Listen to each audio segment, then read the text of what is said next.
Yeah, there's a difference between attachment to anger and using anger.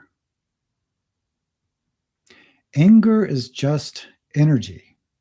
It's not good and it's not bad. Sometimes we talk about 4 types of anger. The first type of anger is attachment anger. This is anger we hold, we feed and fuel, and it can last days, weeks, months, years. That's attachment anger. Then there's reflective anger. Somebody says something, we respond with anger, but we see it clearly. Then we can make it correct. The third type is perceived anger. So inside, you can perceive it, but it doesn't control your actions and speech. And the last type of anger is what we call Bodhisattva anger. How do you use that energy to help? There's an example I like to share. When my son was 2 years old, maybe 2.5, he walked out in the middle of the street and a car was coming. So I grabbed him.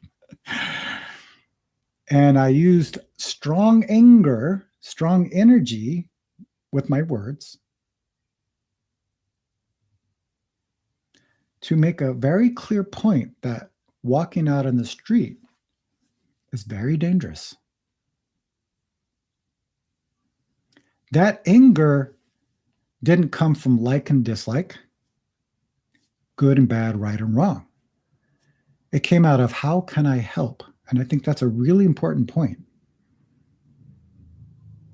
So there's attachment to anger. So how do we actually use anger? In order to use anger or use any kind of emotion or any kind of thinking, we must perceive this mind before thinking. Mind before thoughts. Mind before feeling. So, attachment to anger, we already talked about that. No anger and using anger. So, Zen practice helps us understand our true nature or our enlightened nature. That's the nature before thinking, before feeling.